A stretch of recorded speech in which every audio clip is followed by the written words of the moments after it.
doubt. Anyway, recording is in progress. All right, splendid. I think it will be you who will receive the link.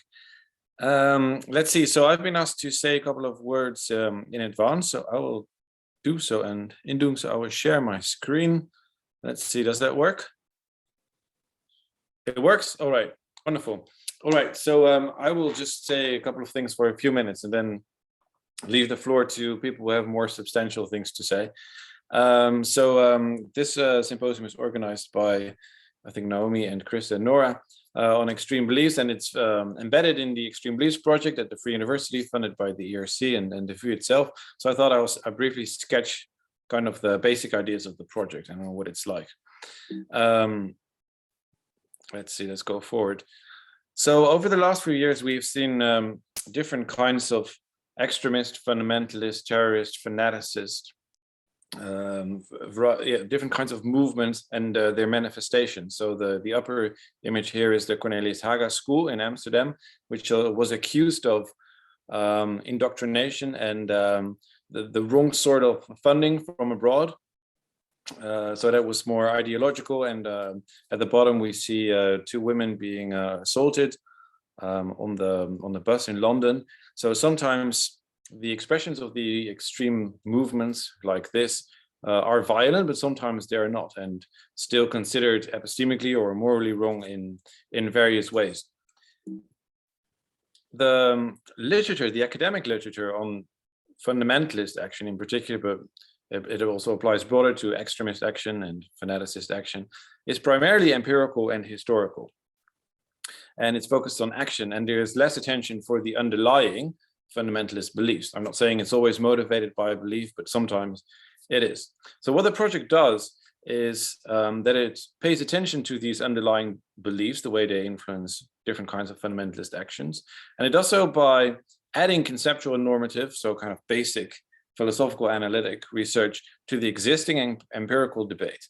And it tries to bridge the gaps between the two. Now, here are some examples, research questions that are leading in the project. There are more, but these are a few examples. What are fundamentalist beliefs? How do those of an individual relate to those of the group? So social epistemology is, of course, particularly important here. When is one excused for fundamentalist beliefs? And how do first-person explanations, for instance, in terms of belief, ideology, intentions, and so on, relate to third-person explanations? For instance, in terms of psychiatric factors or economic circumstances, the group, social relations, those sorts of things. And also, of course, political factors. And we zoom in on fundamentalism, but we pay attention to extremism, terrorism, fanaticism as well, and conspiracism. There are also all sorts of links between these phenomena, but they're also distinct. How do those relate to one another, and can these fields learn from one another? So Nora is involved in tackling question 1, Chris in tackling question 2, and Naomi in 3. We're all involved with all of them, really, but each has their own focus. So here are a couple of hypotheses. Fundamentalists are usually healthy, normal, rational people with mistaken or wrong beliefs and behavior, sometimes at least. We ought to take the reasons, beliefs, and narratives of fundamentalists seriously, and this is less often done than you would initially think. In order to understand and explain fundamentalism, we need to integrate these first and third person explanations, and that is actually a tricky thing. And finally, we need combined work from these different fields and sometimes radically different journals with their own methods to understand what is going on, to fully understand and explain these extreme phenomena. So the team looks like this. PhDs, postdocs, associate members, a couple of associate members, so from different universities, and also interns. So what you can expect from us: books, articles, also applied ones, opinion pieces, blogs, lectures, workshop, conferences, or sessions at conferences like this one. Book symposia, so we've got one coming up on Qasim Qassam's book on extremism on December the 15th, interviews, videos, and of course policy making, especially in the Netherlands. So if you want to know more about the background of this project and the background of today's speakers, just look it up at www.extremebeliefs.com. Thank you very much.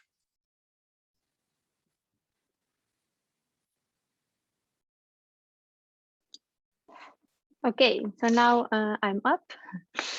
I'll also share my screen.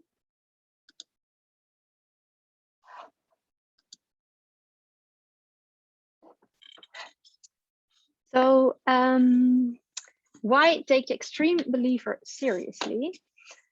As you can see in the title, my talk shifted a little bit from the abstract that's in the book of abstracts. I sent a new one, but unfortunately I think it got lost in the ether. So instead of 2 accounts of extreme beliefs, I will discuss why we should take the extreme believers seriously, and more specifically, why we should do so in the public domain. So just over 2 weeks ago, we had the riots in Rotterdam, and Prime Minister Rutte called the rioters idiots. And I think we're also all familiar with the term wappies, used to describe persons radically opposed to the Dutch lockdown and vaccination policies.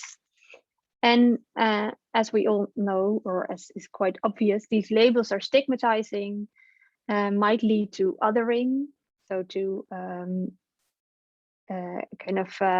attribution of a relative inferiority or radical alienness to some other or to the outgroup, and it might also lead to increased polarization. So this is one reason, moral and political reasons to think about whether and why we should take the extreme believer serious. Other reasons stem from the academic study of extremism. So for long, there was this broad consensus that the extreme believer is a person who suffers from cognitive, developmental, or character defects, and that these defects are key in explaining why they have adopted an extreme belief. But there are various problems with this approach. So first of all, there is a lack of evidence. So in systematic studies, no systematic defects, or you can think of a profile of the extreme believer, or a clear pathology of the extreme believer. No such things have been found. Secondly, it also ignores evidence. So these third-person explanations of defects ignore what the extreme believer says about why they believe what they do. So they also give just their own explanations of why they believe what they do. So it ignores the first-person reason explanation. So someone who believes that abortion is murder can also provide reasons for their belief. And similarly, people believing in conspiracy theories can also, they also often have elaborate explanations of why their conspiracy theory is true. Now, third, it also ignores how our social and epistemic environment influences not only what we believe, but also what seems reasonable from our perspective. So when one is unknowingly in an echo chamber or has reason to mistrust the government, and in the Netherlands, who doesn't after the trouble at the Dutch tax authorities, the Belastingdienst. So it can, in these circumstances, it can be also sometimes rational or even virtuous to hold an extreme belief. So this means that next to moral and political reasons, there are also epistemic reasons to at least inquire whether we should take the extreme believer seriously. Now, I'm not going to say a lot about what I take an extreme believer to be. It's just someone who harbors extreme beliefs. And roughly examples can be abortion is murder and should be convicted as such. COVID-19 vaccines are a hoax and inject tracking devices in our arms. People of different races should live apart, or if violence is necessary to achieve political goals, it's justified. And if you are, perhaps doubt whether these are really examples of extreme beliefs, you can just put in the words that are in parentheses, and then they become extreme anyway. Romy, could you please enlarge the draft for those of us who are myopic, please? Yes, of course. Better? Yes, thank you. Okay, good. Thank you for notifying me. So my question is, why should we take a person who harbors ideas like these seriously? Should we take the pro-lifer, the radical pro-lifer seriously? should we take seriously someone who believes that COVID-19 vaccines are a complete hoax? And in my argument, I'm going to distinguish between two ways of taking seriously. So one is engage. In engage, taking seriously means that we go into debate with the extreme believer, that we engage with their reasons and arguments for their views. So here the goal is to have an open debate, to seek the truth, to evaluate arguments, and if the evidence or the argument say so, to rationally change our minds. So in engage, the focus is really on the content of the extreme beliefs and on its justification or lack of justification. And the other way that we might take an extreme believer seriously is to listen. So here you listen to the reasons, arguments, experience, and worldview of the extreme believer. And the goal is not so much to seek the truth, but to seek understanding and connection and to build trust. So there's a change here, that the focus is not really on the content of the extreme belief, but more on getting to know the person behind the extreme believer and their context. So my aim in the rest of the talk is not to give a comprehensive evaluation of engage or listen. I mean that I couldn't, that would be too big, but rather to showcase how two questions play a crucial role in this evaluation. And the first is a question about ideal versus non-ideal epistemology or a world, or so the question is, what are the conditions to be taken into account in evaluating engage and listen? In other words, which idealizations are permitted? And the second is the question whether it's an individual or collective obligation. So does the obligation hold individually or for person with certain roles, understanding, or collectively? And just to give a short preview of my argument, what I will say is that engage sounds appealing, but only in an ideal world. In a non-ideal world, listen is better suited to achieve its epistemic and moral goals, but listen cannot hold for everyone. And that's due to epistemic injustice and doxastic wronging. So let's start with evaluating engage. So here's an argument in favor of engage.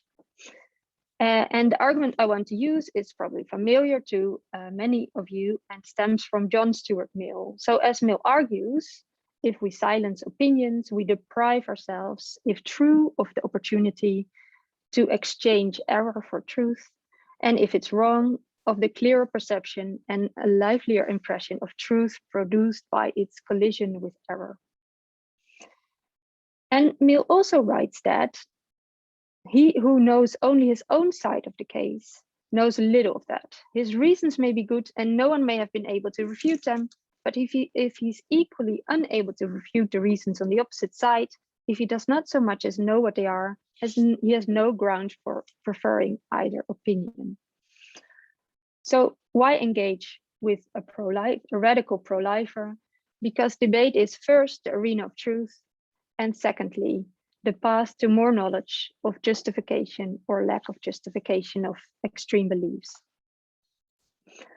And importantly, engaging in debate is also grounded in a moral assumption, namely that you can only engage in debate if you recognize the other as reasonable.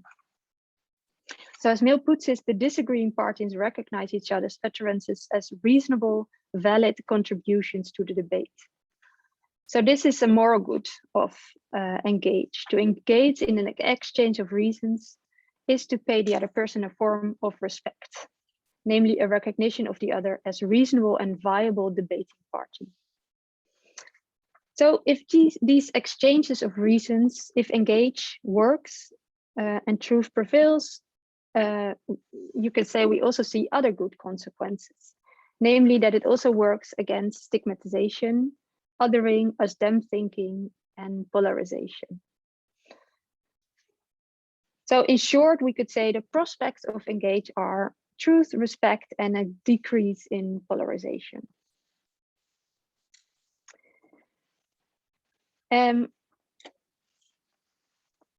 So here are now I want to shift. Now I want to go to the problematic idealizations. So I guess it's not so difficult to see what might be problematic about the previous considerations in favor of engage. They seem to assume that social interaction of a certain kind, namely engaging critically with others whose views drastically differ from one's own, in all circumstances lead to positive outcomes. This obviously rests on various idealization from real life exchanges. And idealizations are not always bad, of course, but the problem with these idealizations is that they are bad because there are circumstances in which engage undermines the goods and values that it's actually trying to achieve and uphold. And I want to focus on three specific circumstances that influences not only the epistemic outcomes of engage, but also the moral and political considerations. So these are deep disagreements, epistemic injustice, and doxastic wronging.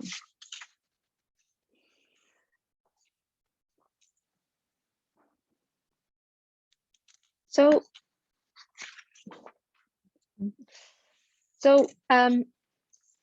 what seems to be assumed in engage is that the disagreement among the parties can be solved rationally. Now, as we know from the abundance of philosophical literature on deep disagreements, not all disagreements are like that. Some disagreements are deep. For instance, when there's disagreement about what counts as evidence or what or whom can be a reliable source of knowledge, but also in as a moral case, disagreement about the sanctity of life or personhood in the case of a radical pro-lifer. And I think this is all the more relevant because we are considering whether we should take the extreme believers seriously. And in the case of extreme believers, we have all the more reasons to think that the disagreements are deep. Now, when disagreements are deep, there is a lack of common ground for reasonable debate. And if this is so, then the moral and epistemic goods of engage do not hold. So engage wouldn't lead to better vision of the truth or justification for belief. And nor will there be a recognition of the other's utterances as reasonable, valid contributions to the debate, because that's precisely the problem. So in deep disagreements, the other party's reasons will seem epistemically or morally suspect. And not only that, their whole way of thinking will seem suspect because there's this lack of common ground. So then the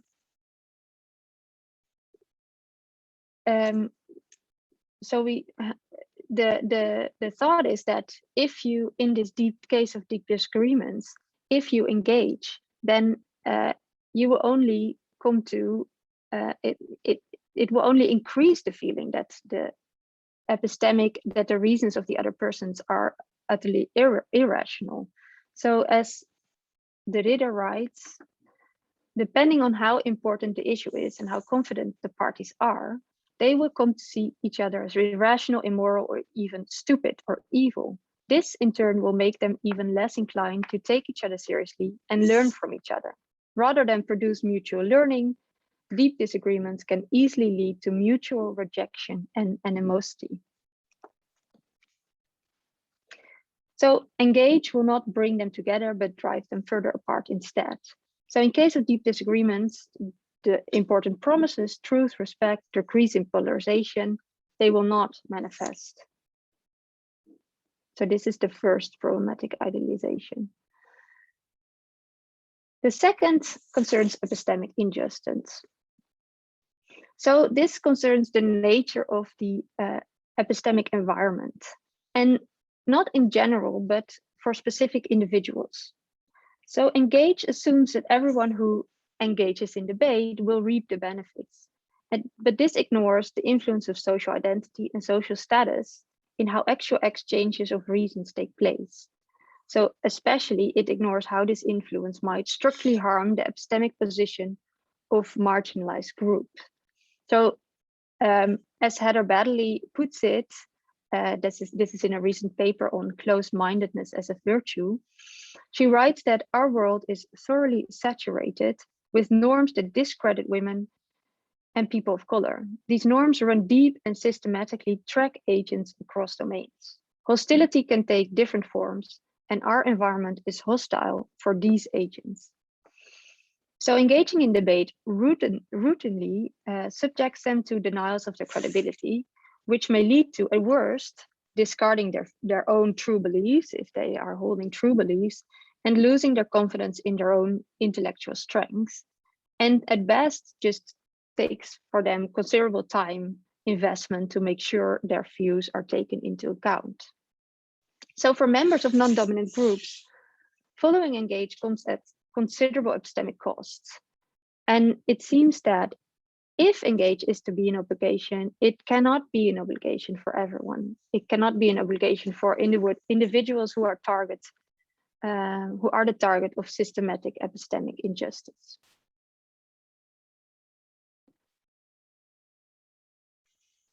Now, the third is, this is actually another reason why we can't think that engage holds for everyone. And it concerns doxastic wronging. So many extreme beliefs target specific social groups, of the non-dominant social groups. And an obvious example are racist beliefs.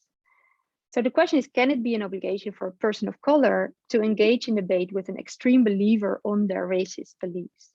Now, to ask this of a person of color seems wrong. Even if the racist merely holds racist beliefs and not acts on them, it still seems wrong. And this wrongness, called doxastic wronging, can be explained as follows. The crucial assumption is that we need to see beliefs as a way of treating the other. So if we see beliefs as ways of treating each other, harboring racist beliefs is a way of treating a person of color morally bad.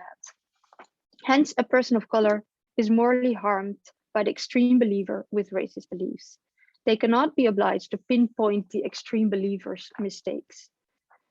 And similarly, a person who has had an abortion is not obliged to exchange reasons with a radical pro-lifer. So here we see too that if engage is an obligation, it isn't an obligation for everyone.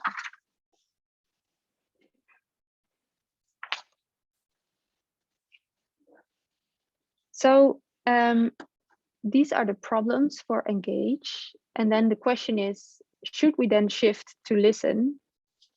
Now, it's not a solution for epistemic injustice or doxastic wronging. So listen to cannot hold for everyone. But one might think that there are different epistemic goods that can be achieved if we use listen instead of engage. So we might shift from the idea that we need to learn from each other's perspectives to the idea that we can learn about other views and worldviews, including the possible subjective rationality of them. So, and we would gain an appreciation of the person behind the extreme belief and their circumstances, and we could build connection and trust. And furthermore, so, I mean, there won't be a recognition of the other as reasonable, at least not fully reasonable or from our own perspective, but there still can be, I still think that listen would make it easier for a recognition of the extreme believer's humanity. Now, one might think this might be patronizing, and last of all, a problem I think that I wanted to address as the last thing, just briefly, is a problem both for engage and listen, is that you might think that just granting people extreme believers time and attention, that might cause mainstreaming of extremism. So the idea that it just becomes more normal, that extreme beliefs become normal, more normal to have them and to utter them or to express them in public debate. So I leave it here. So we've seen that engage, I mean, it looks good, but that it can only hold in an idealized world, and that there are some problems, especially if we look at deep disagreements and epistemic injustice. So thank you. Thank you, Naomi. With the applause. We have time for at least one question. So just type Q or question in the chat room, should you want to ask one question.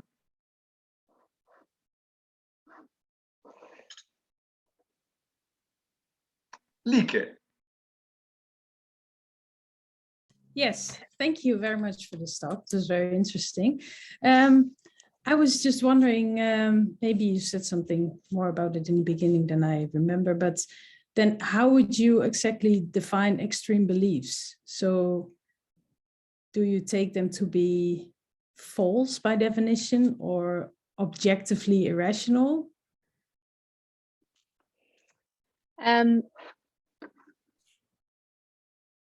Not necessarily, but yeah, you're right. So I didn't say so much about extreme believer. And so I think Chris will also say more about this. So that's also a reason I didn't address it.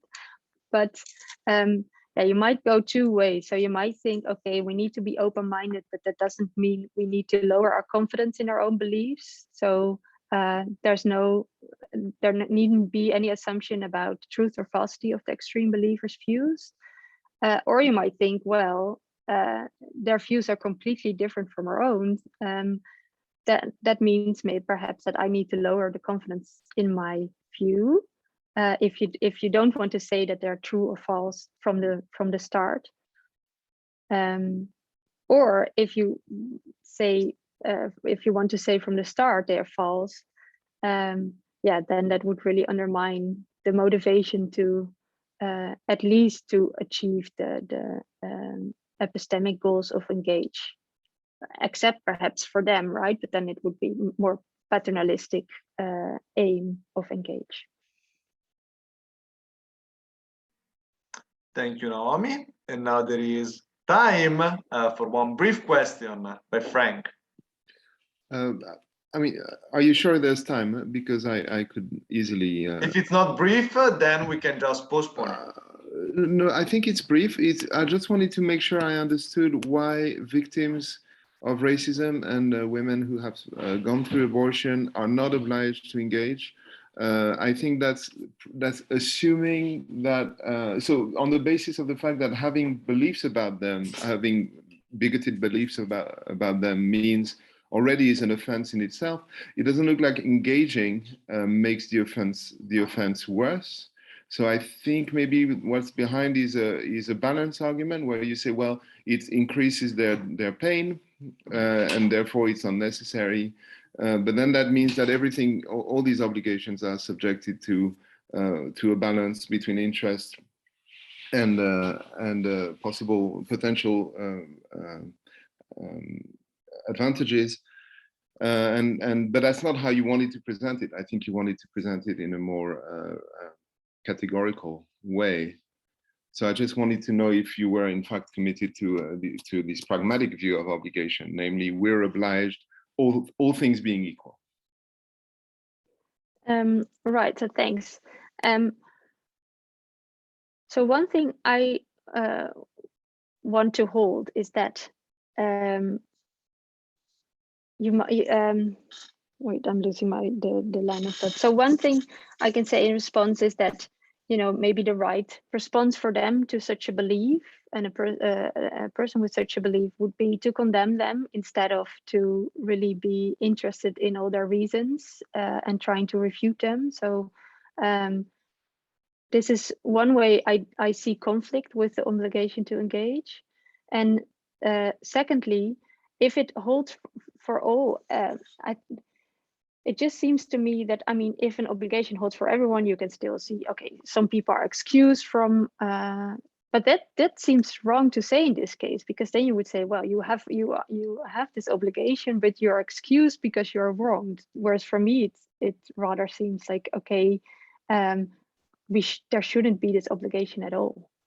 if you are wronged by these beliefs. So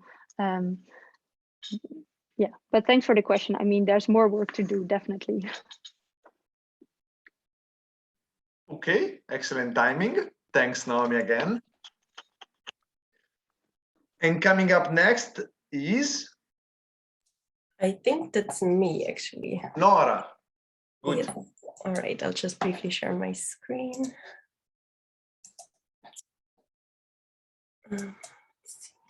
Can you see my slide and not the presentation mode? Yeah, all right. Okay, so let me start by saying that I had to change my topic quite last minute due to circumstances. So instead of discussing the epistemic similarities between conspiracy theories and fundamentalism, I'm tackling the question, what are fundamentalist beliefs? And this presentation is based on a paper that I'm writing together with Rick, on the question, what makes a belief a fundamentalist?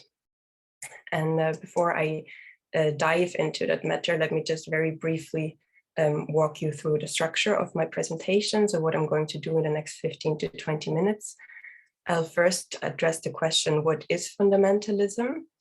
And then I'll say some words about the scope of our account and the method, our account of fundamentalist belief, that is, and our method of developing our account. Then I'll critically discuss 5 alleged characteristics of fundamentalist belief, and on the basis of this discussion, develop some desiderata an account of fundamentalist belief should fulfill.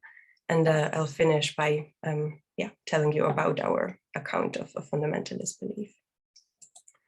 So let's start with the question, what is fundamentalism? And this question is actually rather challenging to answer because the term has a very wide scope.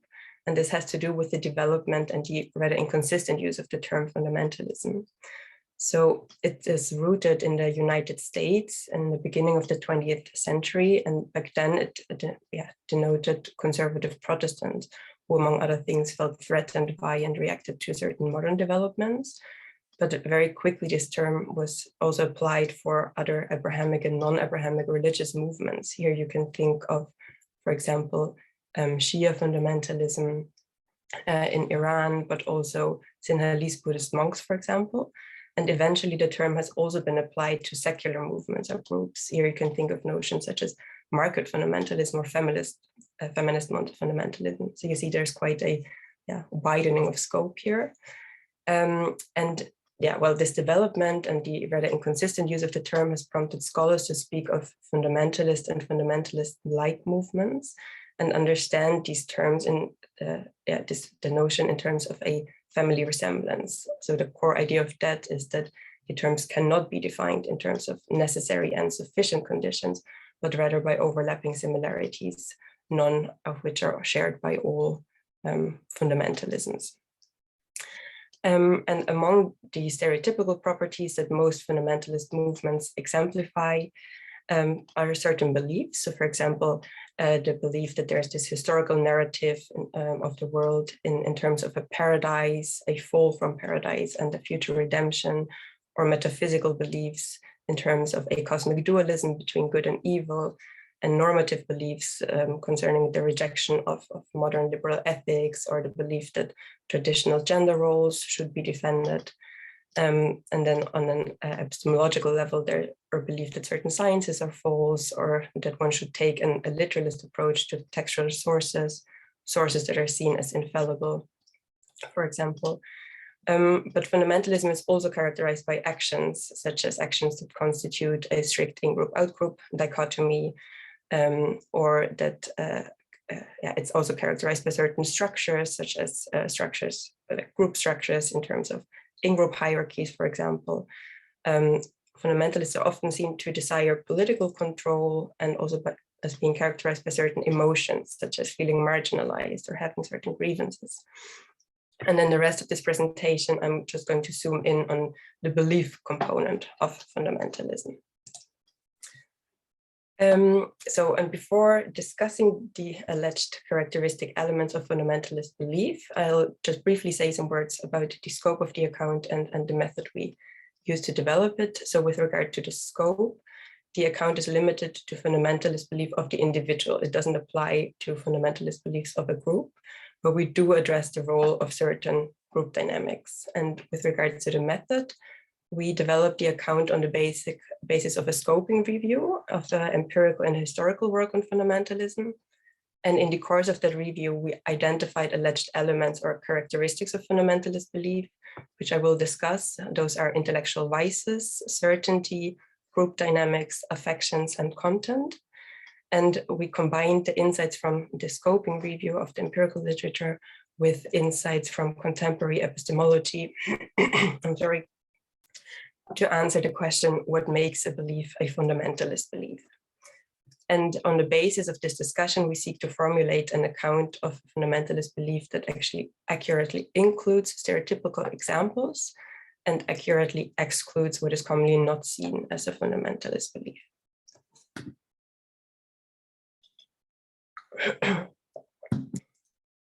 All right, so let me move to the first alleged element of fundamentalist belief, which are intellectual vices. So several authors have suggested this fundamentalist belief might be at least partly analyzed in terms of a cognitive shortcoming or cognitive shortcomings. So it might be characterized by oversimplification or dualistic and uncritical thinking. Some people argue that fundamentalists are quite arrogant and holding that their views are superior to others. And the association between fundamentalism, dogmatism, and prejudice has actually been researched in quite some detail. And some of these characterizations coincide with intellectual vices, which are commonly understood as the intellectual faculty or traits that impede knowledge. And this has prompted the question whether fundamentalist beliefs are always beliefs that are brought about by the operation of intellectual vices. But we have several concerns with an account of fundamentalist beliefs in terms of intellectual vices. I'll just briefly address two. So one is that it seems to be the case that the formation and holding fundamentalist beliefs is also characterized by epistemically innocent motives and maybe even virtues. So here you can think of the preoccupation of fundamentalists with truth, which doesn't seem vicious, or the fact that they often defend positions that are not mainstream at all, and arguably that takes intellectual courage. And a second criticism or a second problem with accounting for fundamentalist belief in terms of intellectual vices is that it seems that in certain circumstances, at least, it is possible that fundamentalists form their beliefs unaided by vices. So you can here maybe think of strongly segregated or polarized circumstances.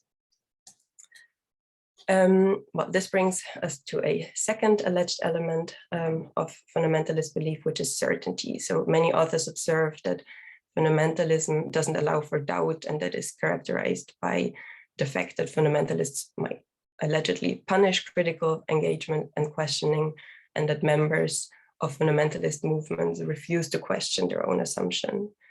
And based on such observations, some authors have insinuated that what makes a belief fundamentalist is that it is held with very high degrees of certainty, and that there's no room for doubt or self-criticism when it comes to these beliefs. And again, we have several concerns here. I'll only briefly address one for time's sake. So one might wonder whether it is actually true that most fundamentalists are highly certain of their beliefs. Maybe they claim to be very certain, because in fact, they might be full of doubt, or they may seek certainty. And this is an empirical issue, but there seems to be a certain risk that in saying that fundamentalist beliefs must be held with, or are always held with, high certainty, that we rather describe the psychological profile of representatives of fundamentalist movements. Here you can think of founders or leaders, or basically that actually, and not of regular members of these groups. Well, a third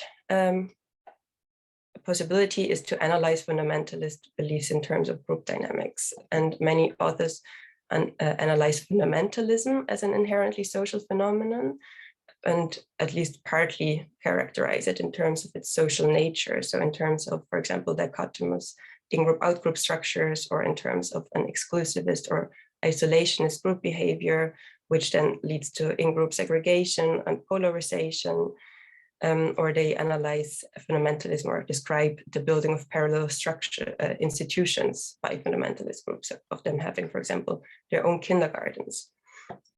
And well, these social aspects of fundamentalist belief also relate to, the social aspects of fundamentalism also relate to fundamentalist beliefs.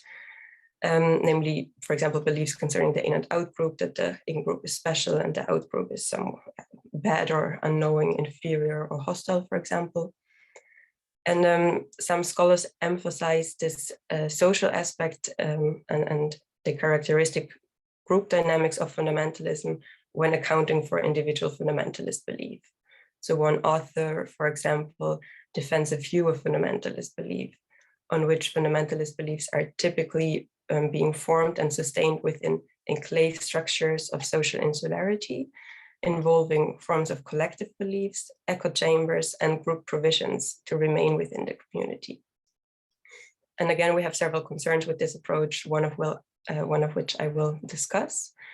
So it is possible, albeit rare, that individuals hold fundamentalist beliefs without these beliefs being attributable to internal group dynamics.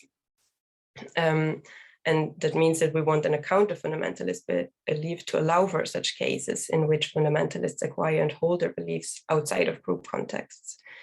But this doesn't mean at all that fundamentalist beliefs are developed in a social vacuum. So it seems that fundamentalists tend, or maybe even have, to identify with a group or movement and maybe respond to various developments that are often termed modern. And that's described by many, many authors, but that doesn't mean that the beliefs result from certain group dynamics. But based on such observations, we also want an account of fundamentalist belief that does justice to the reactionary nature of fundamentalism, without that implying, again, that group dynamics are necessary, or certain group dynamics are necessary in developing fundamentalist beliefs. Well, the fourth possibility is to analyze fundamentalist beliefs in terms of the relation between those beliefs and certain affections. So studies have shown that fundamentalists perceive a greater degree of threat, and it has been argued that fundamentalist beliefs might facilitate coping with this threat. And others have explicitly related fundamentalist ways of thinking to emotions, for example, by arguing that psychological anxiety in the end enables black and white thinking. And these observations, of course, prompt the question whether a fundamentalist belief might be defined as a belief that fulfills a specific emotional role, such as protecting against perceived threats and uncertainty, or reducing anxiety. And this actually seems true to us, that they play these emotional roles. But it seems that alone, this cannot account for what makes a belief fundamentalist, because it has been argued that fanaticism and fanaticist belief actually plays a similar role. This brings me to the last component that allegedly can account for what makes a belief a fundamentalist belief, and that is content. So it has been argued that beliefs are fundamentalist if they have as their content one of the stereotypical propositions stereotypical for fundamentalist movements. So here you can think of the belief in traditional gender roles, the belief in this master narrative of paradise, fall, and redemption, the belief in inerrant truths that must be followed in accordance with, well, say, certain fundamental or unchangeable practices of the past. But there is a problem, which is maybe quite obvious. So some of these beliefs with contents that are characteristic for fundamentalism are also embraced by people who do not count as fundamentalists. So here you can think of, for example, conservative or orthodox religious people. And it's also the case that given the family resemblance nature of fundamentalism, no particular content is necessary or sufficient for fundamentalist belief. And as a solution, one could simply say, okay, well, a belief is fundamentalist just in case it is part of a wider group or set of beliefs with contents that are characteristic for one of the many varieties of fundamentalism. So yeah, it has to be part of a belief system that is characteristic for fundamentalism. But well, we think that there's also a problem with this account. So while this actually seems quite right, it seems right in the sense that it rightly includes beliefs of fundamentalist movements and also rightly excludes beliefs of movements that are not fundamentalist.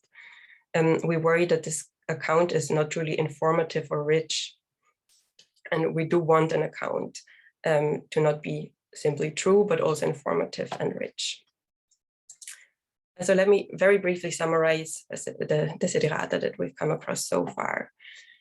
So we want an account that is accurate in including stereotypical examples of fundamentalist belief and accurately excluding what is commonly not seen as fundamentalist belief. We want this account to be not merely correct, but also informative and rich. We want it to allow for cases in which fundamentalists acquire and hold their beliefs outside of group context and certain group dynamics. And we want to do justice to the reactionary nature of fundamentalism and to the fact that it plays an emotional role, that fundamentalist beliefs play an emotional role. And this brings me to the reactionary content effect account. And let me start by pointing out that this account is dependent on a definition of fundamentalism. So we believe that it is a necessary condition for a belief to qualify as a fundamentalist belief, that it has a particular fundamentalist content or a content derived from this content, as I said before. And what qualifies as a fundamentalist content depends on one's account of fundamentalism. But we also have seen that a fundamentalist content is not sufficient, as also non-fundamentalists might hold beliefs or propositions that are characteristic for fundamentalism. And so therefore we argue that it's necessary that a belief is among a sufficiently large number of beliefs that are also characteristic of the fundamentalist movement in question. And these beliefs constitute a belief system that is characterized by two additional features. First, the belief system is such that the believer is emotionally attached to it, so he or she has high emotional stakes in upholding the system. And second, the belief system is reactionary. So it's a reactionary response to certain social, cultural, and economic developments. And this brings us to the final formulation of the reactionary content effect account of fundamentalist belief, which is a person's belief is a fundamentalist belief if and only if it has a particular content that is characteristic for the fundamentalist movement in question or is derived from that content. That belief is part of a sufficiently large number of beliefs that that person also holds and that also have a content that is characteristic for that fundamentalist movement. The belief is reactionary and the person is emotionally attached to that belief system. So we think that together these conditions are necessary and sufficient to qualify a belief as a fundamentalist belief. And I think I'll just leave it here, and I'm very curious to hear whether you find this account convincing, or if not, what your worries or objections are. Many thanks. Thanks, Nora. As usual, if you want to ask a question to Nora, please type question or Q in the chat room.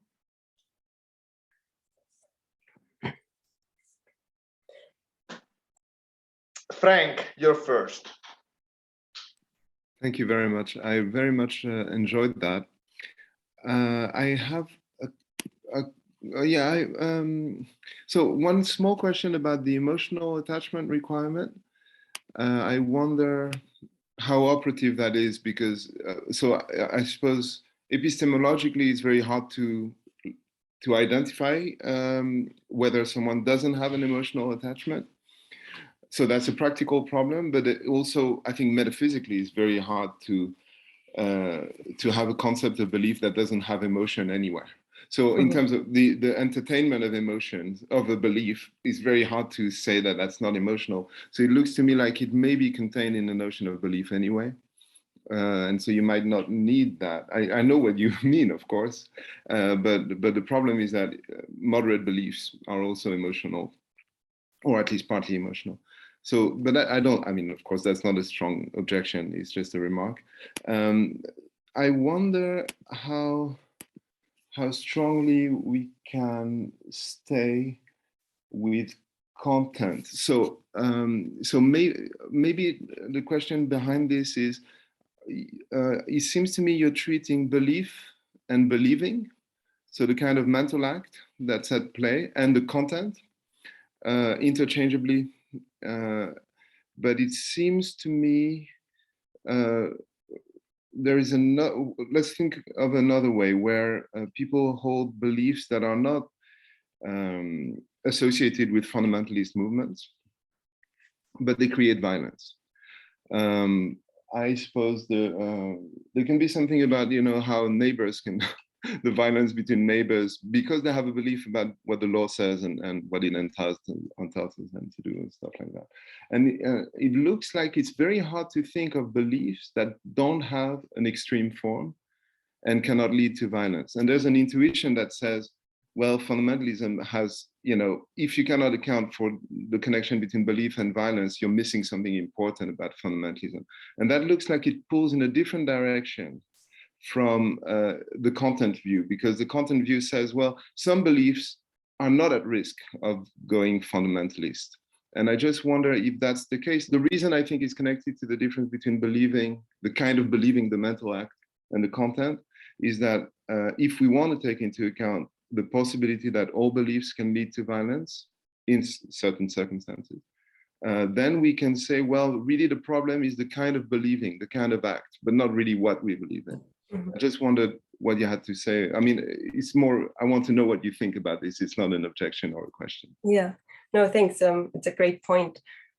So correct me if I'm wrong, but it seems that I'll address your second question first, or your second remark first. It seems that you assume that fundamentalist beliefs lead to violence, right? So that violence is this. Well, I assume that there's an intuition that would like you to account for it. Yeah. No, I get that. I think I would challenge this. I don't think that fundamentalist beliefs necessarily lead to violence. I think there's quite many fundamentalist movements that are more quietist, that are, so I said at the beginning that often they have a political ambition, but that's not necessary. No, I meant it the other way. I'm sorry. Yeah, I meant it the other way. In other words, yes, there are fundamentalist beliefs that don't lead to violence, but it would be hard to say, well, the ones that do are not all the ones that do are fundamentalist. Yeah, I get that. But then, or I think I get that. But then I would say that we don't need our counter-fundamentalist belief to make this explanatory movement, because there are fundamentalists who hold their beliefs without being violent, right? So maybe there's a different kind of extremism at work there. So maybe this is something I haven't given much thought about, the relationship between fundamentalism and extremism, for example. But maybe the explanatory work can rather be done in this connection rather than in our counter-fundamentalist beliefs. And then with regards to the emotional attachment, so I think there's a lot more work we need to do there. So I think there's various, ways in which a fundamentalist belief can play an emotional role. And I think we need to be much more specific on that. But I think what we have in mind is that it plays a really crucial emotional role, in the sense, for example, maybe we can think about this a bit in the same lines as Paul Katasvanas thinks of a fanaticist belief, where he says it's really connected to the identity of a person, and certain values and beliefs, well, account for the unity of the self. I think that's how he calls it. So I think the emotional stakes here are very, very high, higher than maybe in beliefs that we merely hold. Yeah, I hope this answers your questions. Thank you very much. You're next.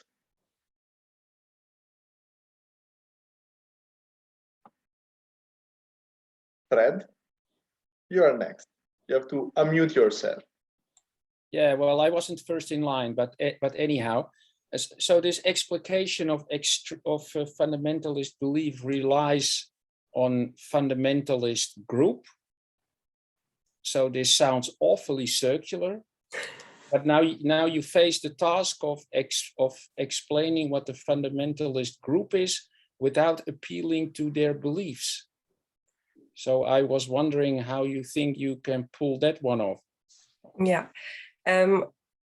Well, so I think, well, fundamentalist belief is a part indeed of fundamentalism, and fundamentalism is much broader than merely beliefs. It has like this affective component. It has this component of action, of desires, etc., etc. And so it's true, we fully rely on this. We have this dependence, but we do believe that, well, this dependence is justified. So because it is, so what we call, I have to start differently, I think. So there's the notion fundamentalism moved, right? It developed, and we want to account for what we commonly call fundamentalism. And I think it is possible to develop a notion of fundamentalist by relying on the uses of fundamentalism so far, and kind of making this explicit in a family resemblance. And for example, Rick has developed a notion where he combines this notion of family resemblance and necessary and sufficient conditions. And by that, we can grasp this wide variety of fundamentalist movements. And because no fundamentalist movement will share all the content, we need to kind of refer back to fundamentalist movements, and maybe also the ones that come in the future. So it's maybe even a benefit of our account that it's adaptive, in the sense that in case there come about new fundamentalisms, then, well, our account also applies to their belief, because we do not have to specify already what the fundamentalist content, what the content of fundamentalist beliefs are. I'm not sure whether my answer is very clear, but does this answer your question somehow? Well, not entirely, but go to the next question, Matteo. Yeah. We're actually going to the next talk, since the time is up. Thanks a lot, Nora, for your presentation. Thanks for listening and the questions. And coming up next, I believe, is Chris. Yeah, that's right. All right, let me try to figure this out. Microsoft PowerPoint, share. Okay, let's see if you all can see that. All right, play from start. Okay, can you all see me and see the presentation? I can. Okay, good, cool. All right, so my talk today is called The Ethics of Conspiracy Theory Belief, and as the title says, that is my principal investigation for the talk. So my plan is basically to look at basically framing two prominent theories in the epistemology of conspiracy theory and kind of recasting them in a way that I guess makes clear their normative features, so that we can give a sort of ethics of belief for conspiracy theories. I'm going to do that really quickly though, because it's supposed to be more of a flash talk, and I want to just use that to get to my main point, which is that so there's these two views, generalism and particularism, about the epistemology of conspiracy theory belief. And I want to argue that there is a moral challenge for particularism, a challenge that goes ignored so far. And then I want to try to propose a resolution to that challenge, drawing on moral encroachment. So I want to try to present a novel form of particularism that is infused with moral features.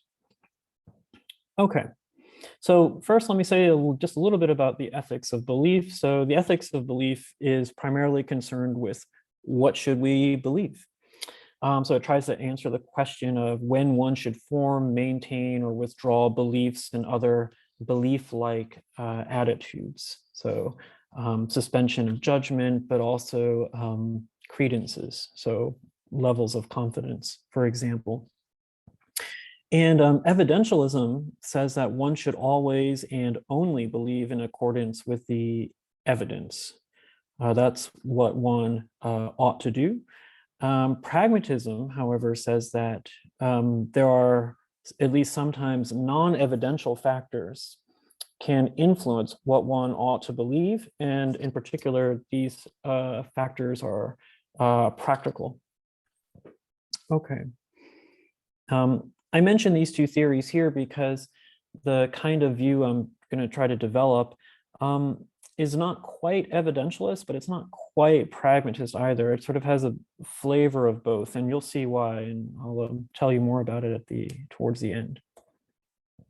Okay, so before we start thinking about the ethics of conspiracy theory belief, we should have a little more clarity on what a conspiracy theory is. Luckily, we're all aware of sort of token examples of conspiracy theories, like the moon landing conspiracy theory or the JFK assassination, for example. But scholars typically define a conspiracy theory in the following sort of way. So I pull this from Matthew Denteith, and they say that C is a conspiracy theory of an event or events when and only when this theory says that there are or were some agents with a particular plan, and they took steps to minimize public awareness of their plan and the sort of the actions that flowed from it, so that they were sort of occurring in secret. And they did this in order to bring about some desired end, typically an end that is judged as nefarious by, or that would be judged as nefarious by outsiders. Okay, and then so what's interesting about this kind of way of thinking about conspiracy theories is that it includes our kind of intuitive token examples like the moon landing conspiracy theory or the Illuminati conspiracy theory, but it also includes things like Al-Qaeda's conspiracy to execute the 9/11 attacks, which they partially succeeded in doing. So they'll also consider, so this definition also considers theories about conspiracies or theories that conspiracies took place that we accept as conspiracy theories as well. So in this way, it might misalign with sort of our pre-theoretical intuitions about what a conspiracy theory is, but that's okay. If you think that conspiracy theories are not are sort of like only things that we don't have reason to believe, or they have intrinsically some epistemic defects, yeah, that's maybe something that these scholars are going to take issue with here, but I'm not trying to get into this debate. Okay, so what should our attitudes be towards conspiracy theories, at least so understood then? Two ways of thinking about it. So particularism says that one's attitude towards a conspiracy theory at a particular time should be only a function of the evidence bearing on that conspiracy theory at that time. So basically, if you don't have evidence for the theory, then you should suspend judgment. If you have evidence against it, then you should disbelieve it. If you have evidence for it, then you should believe it. And of course, this is defeasible, so that's why it's indexed to a time. So you might at one point have evidence for it and then get evidence later against it. Generalism, on the other hand, says that one's attitude towards a conspiracy theory at a particular time should be one of suspicion towards the theory at that time. And here suspicion means something like having low confidence that it's correct. So you're inclined to judge that it's probably false. So the idea behind generalism is something like disbelief or at least a lack of confidence in conspiracy theories should be our default attitude towards conspiracy theories, that really we need to get a lot of evidence before we believe them. But disbelief, we don't really need any evidence for. Rather, we can just take disbelief or disbelief-like attitudes, for example, low confidence, as our starting point. So that's the main difference. Okay, so particularism is clearly can clearly be motivated by evidentialism, right? So that's pretty easy to see. And it implies that the default starting attitude towards any conspiracy theory is agnosticism or suspension of judgment. So until you have evidence favoring it or its denial, then you should suspend judgment. So that's one way of thinking about the separation between particularism and generalism, is that generalism recommends that your starting attitude is one of disbelief, whereas particularism recommends that your starting attitude is one of suspension of judgment. And, oh, where did I go? Where did I go too fast? Yeah, and so generalism, I think, can also be, motivated by something like just a general trust in expertise. So we don't really need to investigate the evidence bearing on the conspiracy theories in question. It's enough that we just kind of have a sort of presumption that the experts know what they're talking about. And if they say these conspiracy theories are unlikely or they should be ignored, then we just go with that. And it can also be motivated by thinking about what Brian Keeley calls mature conspiracy theories.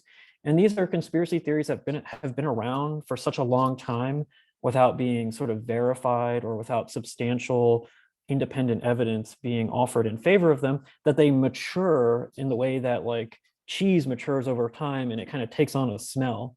So these conspiracy theories take on a sort of negative smell.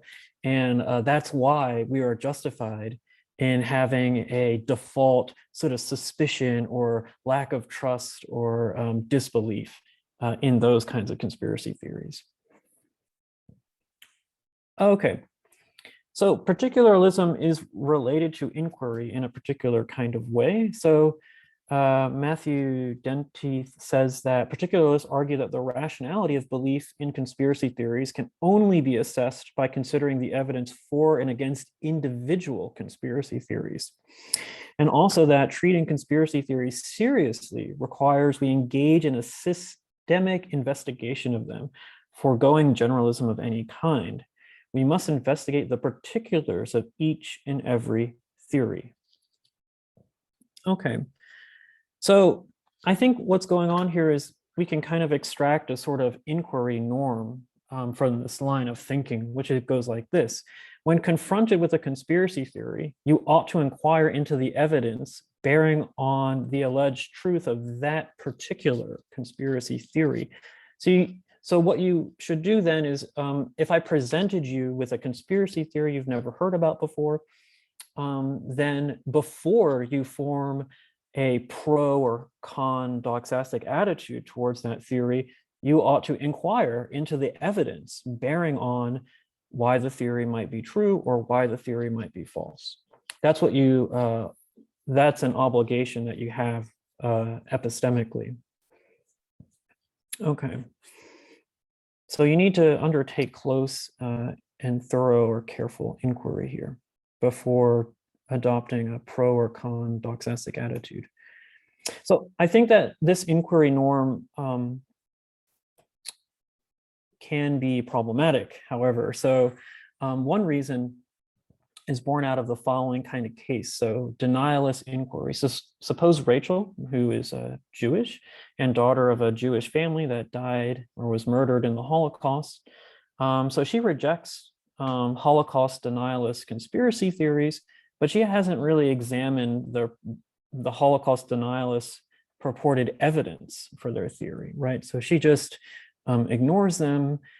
She, of course, denies their conspiracy theory, but she's not about to open up one of their books or go to one of their websites and investigate their claims or examine their purported evidence in favor of their denialism, right? So she's not going to do something like that. And And I sort of think this is a very, this isn't just some made up philosophical kind of case, but I think this is fairly ordinary and standard, right? And so I think this kind of case, what's interesting about it is that if particularism is true, right, it seems like she would be rationally obligated to explore the denialist evidence, right, bearing on their particular conspiracy theory, right? So far she hasn't done anything like that, but if particularism is true, well, she ought to, right? So she ought to go to those websites. She ought to open one of the canonical denialist books and actually take a look at it and sort of find out what their purported evidence is. And then if she should, you know, rationally evaluate that evidence and then perhaps even reassess her belief in light of that. But intuitively, I think this is sort of morally wrong. Like it asks something morally demanding even of Rachel, right? So for starters, it's disrespectful. It's disrespectful to her, and it's also disrespectful to her family and the Jewish community that she's a part of. It can even be hurtful, right? So if her relatives or people in her community were to find out that she's, you know, sort of thoroughly examining the purported evidence for Holocaust denialism, you know, they might be hurt. So here I think that it's at least a morally risky endeavor. Okay. So I think we can sort of frame this kind of example, which I think is just one kind of example, but you can also do this, I think, for like Sandy Hook survivors, survivors of the 9/11 terrorist attack, and so on. So it's just one kind of case. And it sort of shows that there's a tension between particularism and the norm of inquiry that it seems to reinforce. So first, it seems like we shouldn't believe a theory, any theory, without inquiring into the evidence bearing on the theory in question. So that's sort of the insight of particularism. But it also seems like we shouldn't have to inquire into the evidence bearing on a theory if the inquiry is itself morally harmful. And that's what seems to be going on in our denialist inquiry case. And like I said, it will also go on in something like a Sandy Hook example or a 9/11 terrorist survivor example. And three, there are some theories for which, one, there is evidence bearing on the theory, even if it's, you know, merely putative evidence.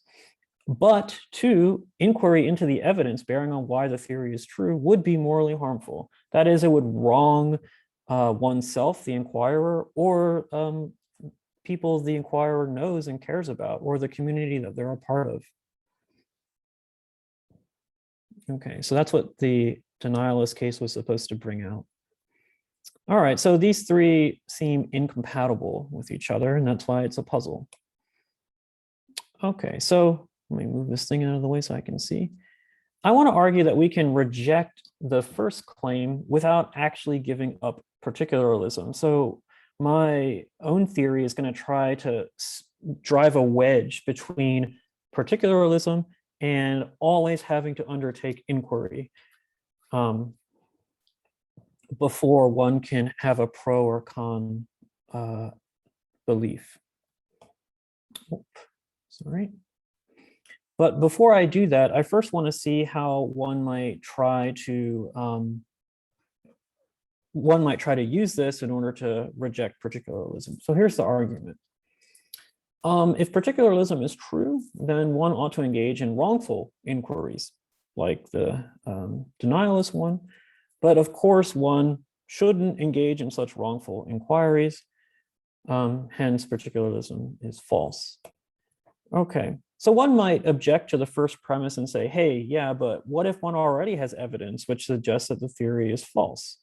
Like, for example, don't all of us here, you know, have some evidence to think that the Holocaust denialist theory is false, for example? And if that's so, then couldn't we rationally disbelieve the theory without inquiring? So I think while that seems at first glance to be kind of a a plausible response, we have to remember that you can have evidence for your belief without thereby having evidence against some theory which is contrary to it, right? So for example, as observed by many epistemologists, I might have evidence, my sensory evidence for believing that, say, there's a desk in front of me, without thereby having evidence, without that evidence being evidence that I'm not merely a brain in a vat being stimulated to think that there's a desk in front of me, right? So the evidence bears on this particular proposition and not necessarily this other kind of scenario, even if it entails it. So evidence for something needn't be evidence against something contrary to it. That's the basic lesson. And in any case, for many conspiracy theories that are contrary to what you believe, you haven't actually evaluated the positive evidence bearing on that theory specifically, right? So there is also, there's that. So you would still need to undertake the inquiry anyway if particularism were true, but that's what seems wrongful. Okay, what about the second premise? One ought not engage in wrongful inquiries. Well, interestingly enough, some people in the literature seem to say things that are at odds with this premise. So Lee Basham says that, worries that if we didn't undertake inquiry in the way that particularism recommends, then it would sort of imply a kind of moral censoring, and which would lead to even silencing conspiracy theorists, and that the silencing itself would be wrongful. So that's one way of attacking that premise.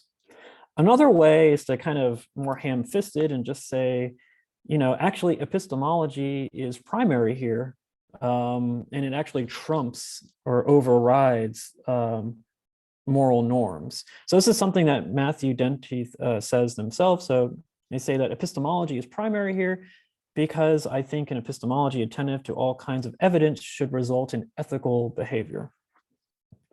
So I think that these sorts of folks are going to be led to reject the second premise, and thus they're going to retain particularism that way. But I'm going to try a different way. And to do so, I need to introduce moral encroachment.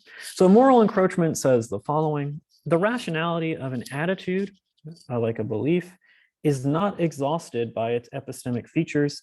It can also be affected by its moral features. This is something Rima Basu and Sarah Moss have defended fairly recently. And so I say that if it's immoral to inquire, then rationality cannot demand that one inquire, right? That actually it's not just the case that morality and epistemic rationality are independently governing inquiry, but that the two actually merge. And that's precisely how they're able to regulate inquiry. And the second thing I want to say is that the threshold of evidence necessary to reject a theory can be lower if there is a serious moral risk with inquiring into the putative truth of that theory. So this is sort of similar to what is sometimes called high stakes pragmatic encroachment. So what you ought to do in a particular practical situation can be affected by the practical stakes. In this case, the particular kind of practical stakes we're talking about are moral, and namely the risk of doing moral harm or wronging someone. Okay, so how then do I resist the conclusion that particularism is false? Well, by also looking at the first premise. So recall that premise says that if particularism is correct, then one ought to engage in wrongful inquiries. Well, according to my brand of particularism, encroachment particularism, one needs evidence to reject conspiracy theories, but if believing a conspiracy theory is morally harmful, then the evidence one needs to reject it is lower. That is, it's so low that you don't actually need to undertake the inquiry into the alleged evidence bearing on the truth of the theory. So Rachel wouldn't actually need to go onto these websites or go look at the canonical denialist books and thoroughly explore them before she can rationally reject the theory. And in fact, ordinary evidence that she has already can be sufficient for disbelieving the conspiracy theory, right? So that's the idea. So here's how I want to express that. Since I know, or since Rachel knows that the Holocaust occurred, this implies that the conspiracy theory, this implies that the conspiracy theory, which implies that it did not occur, must be false. So this is kind of a Morean common sense move here, I think, and that's why I have this sort of picture of G.E. Moore. And what's really going on here is that basically one's ordinary knowledge is what impedes inquiry, because you know, because Rachel knows, and because we know that the Holocaust occurred, that impedes the necessity or the obligation to inquire.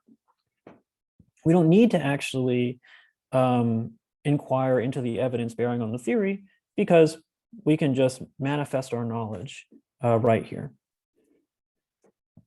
Okay, so let me say just a little bit more about encroachment particularism before I conclude. So notice that there can be moral reasons for halting inquiry in some cases, and I thought that the Holocaust denialist case is one such example. And it's also important to recognize, though, that this can, coexist with the idea that in morally harmless or unrisky cases, one rationally ought to inquire thoroughly into the evidence bearing on the particular conspiracy theory. So, perhaps then, in order to rationally reject the Roswell conspiracy theory or the moon landing conspiracy theory, which seem morally harmless, or at least not as risky as something like the Holocaust denialist conspiracy theory. In order to reject those, or for that matter, to believe them, you do need to inquire into the evidence bearing on those particular conspiracy theories. Okay, so that's how we resolve this harmful inquiry puzzle, right? So it says that we shouldn't disbelieve a theory without inquiring into the evidence bearing on the theory. But as we saw, we can actually reject this without giving up particularism. And that's because we're infusing it with moral encroachment. Morality sets limits on the scope and depth of inquiry, and in that way it constrains rationality. All right, thank you very much.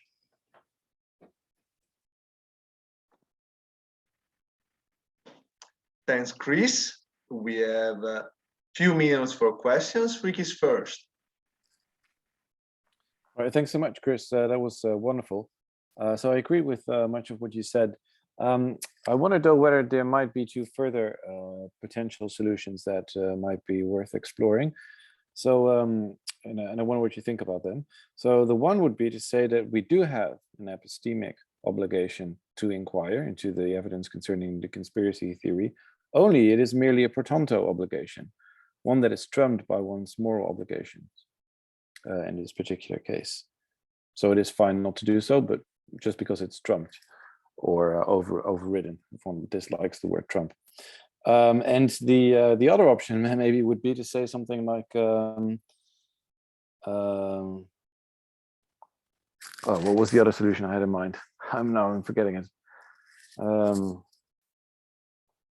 All right, maybe you could reply to this one. The other one will come back to mind. Sure. Oh yeah. So this, sorry. The second okay, one, go ahead. Yeah, the second one is to say, well, we all do have plenty of evidence for the falsehood, for instance, of Holocaust denial conspiracy theories, because there's plenty of testimony, especially by experts out there. And since we have that testimony, we can believe on the basis of that testimony, so we have no duty to further inquire. Pretty much the same way as we are justified in believing the global warming, something like that. Yeah. So we don't even have a pro tanto epistemic obligation to inquire. Right. Thanks. I think your second, the second option is that seems correct to me. I think that though it's not in the spirit or not aligned with the spirit or the ethos of particularism, at least as it's expressed in the literature so far. So I would say that at the very least, it represents a different, just like a different theory that might be, and this is more of a technical point, it might be a form of particularism. It seems like it is though, because the idea is that you could still hold that we're obligated to have evidence before believing or disbelieving a theory, and it turns out that we actually do have evidence for,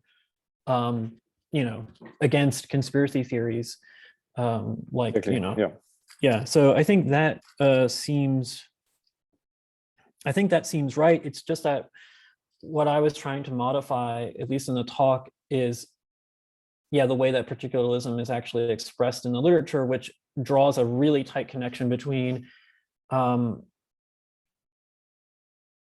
you have to actually not only just rely on what you take yourself to know right now, or suppose like the evidence that you possess right now, but you actually need to examine the evidence bearing on the theory. So that includes not only the testimony you have from the experts, but it also implies that you have to examine the testimony given by the lay researchers, right? That's like sort of the idea. So it isn't sufficient, or it isn't enough, I think, by their lights, to just rely on the positive evidence you have from the experts, but you also have to be able to speak to the putative evidence offered by the non-experts or the fringe experts, or however we refer to them, I guess. But anyway, I think that's a great point. The second one, or rather the first one, perhaps we have an epistemic obligation, only it's pro tanto and overridden by our moral obligations.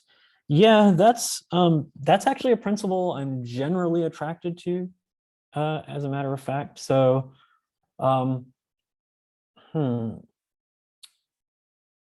I guess I wonder though, maybe that's not even different in spirit then from what I was trying to argue for, because I guess what I was arguing for is rather saying that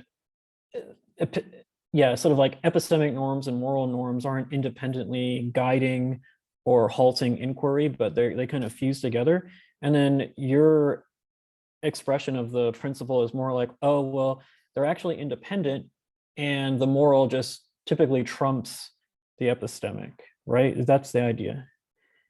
Yeah, or at least in this case. Yeah. At least in this case, yeah.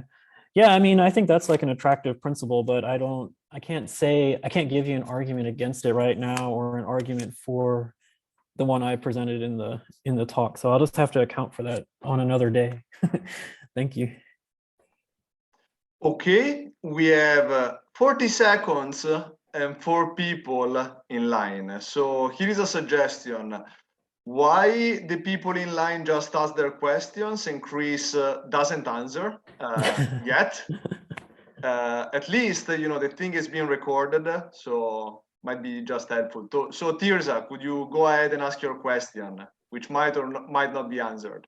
Okay, so how would you know that a conspiracy theory would be morally harmful to believe without inquiring into it? That's my question. Thanks, Tirza. Job?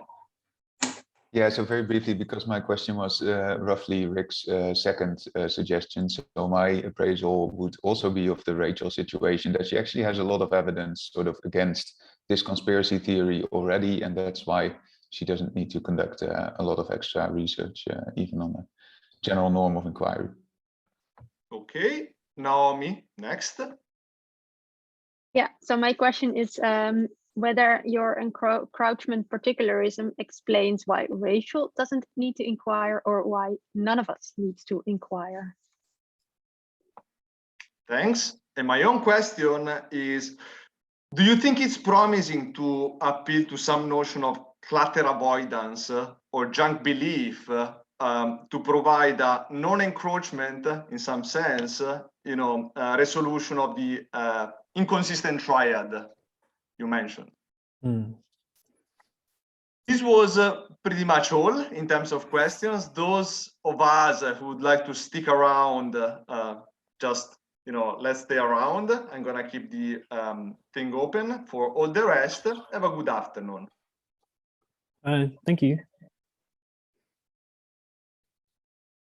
And I'm going to end the registration now.